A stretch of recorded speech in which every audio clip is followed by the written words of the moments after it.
Esse livro é muito referenciado quando a gente quer começar a estudar alguma coisa sobre história da arte, mas o mesmo autor fez uma versão em volumes mais completa, que vale a pena também.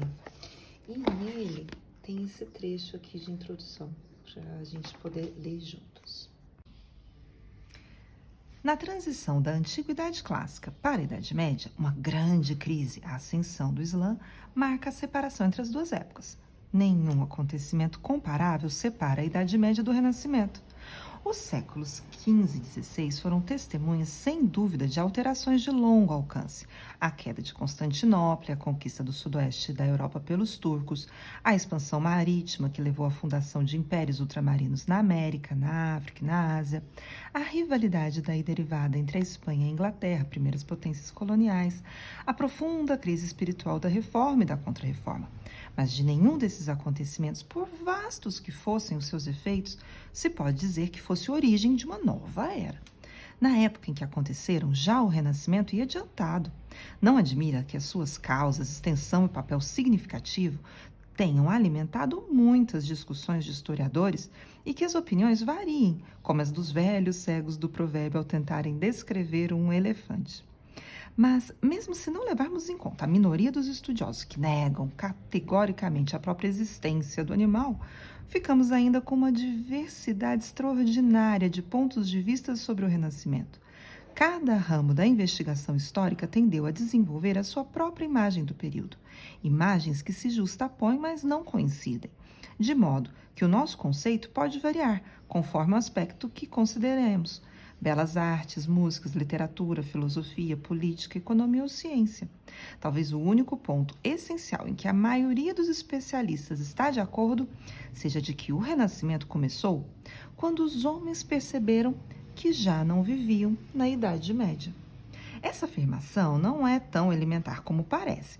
Ela destaca o fato inegável de ter sido o Renascimento o primeiro período da história consciente da sua própria existência e que cunhou um termo para designar a si próprio. Os que acreditam que o Renascimento nunca existiu admitem esse fato, mas afirmam que quem pensava já não viver na Idade Média estava enganado. O homem medieval não julgava pertencer a uma época diferente da Antiguidade Clássica. Encarava todo o passado em relação à vida de Cristo. Ou fora antes, a Era da Lei, isso é, do Antigo Testamento, ou depois, a Era da Graça. Assim, o tempo da história estava ligado ao céu mais que à terra. O Renascimento, pelo contrário, não dividiu o passado conforme o plano divino da redenção, mas tomou como base as relações humanas. Viu a Antiguidade Clássica como a era em que o homem atingira o apogeu dos seus poderes criadores, uma época em que as invasões bárbaras puseram bruscamente fim quando destruíram o Império Romano. Durante os 1000 anos de trevas que se seguiram, pouco se realizara até que finalmente esse tempo intermédio, ou Idade Média, terminou quando se deu o ressurgimento de todas aquelas artes e ciências que tinham florescido durante a época clássica.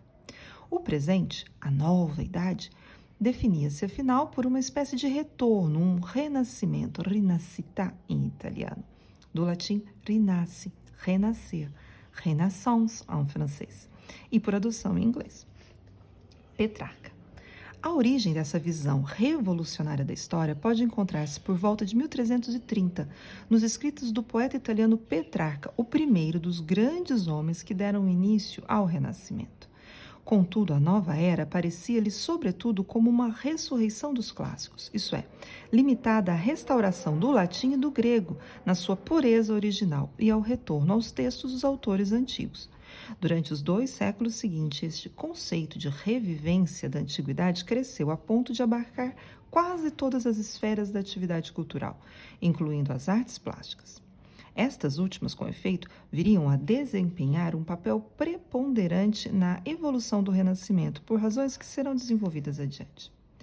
Que a nova orientação histórica, a qual devemos os conceitos de Renascimento, de Idade Média e de Antiguidade Clássica, tenha partido do espírito de um só homem é caso para meditar. O apelo de Petrarca para o ressurgimento da antiguidade é extraordinário, não pela sua veneração pelos antigos, Renascimentos clássicos, relembremos, estiveram longe de ser desconhecidos na Idade Média, mas sobretudo pela perspectiva estranhamente moderna dessa apologia em que se releva um humanismo individualista.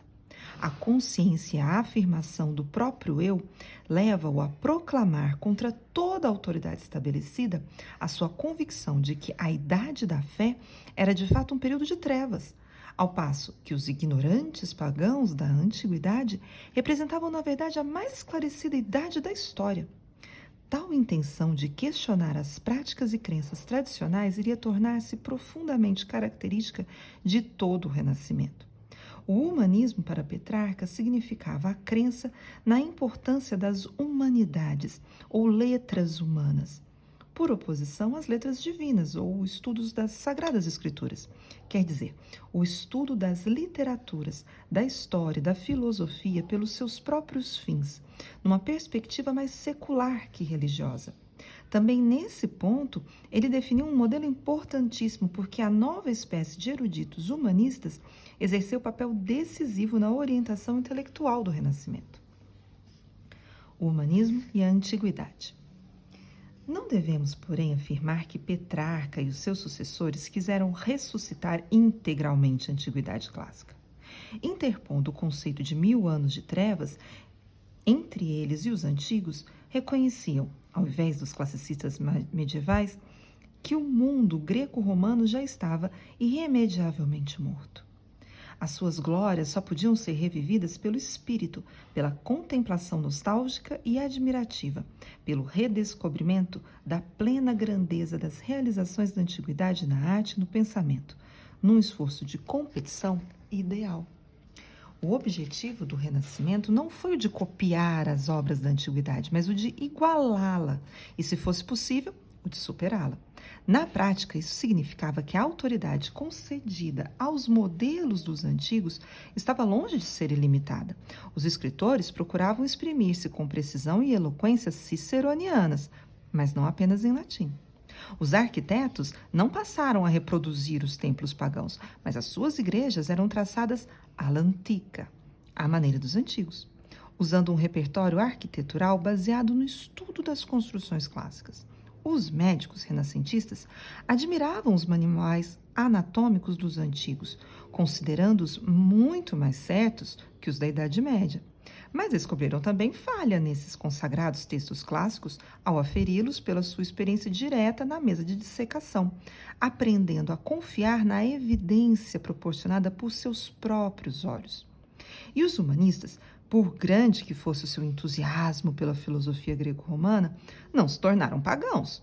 Antes se esforçavam, de todos os modos, por harmonizar o legado dos pensadores antigos com a mensagem do cristianismo.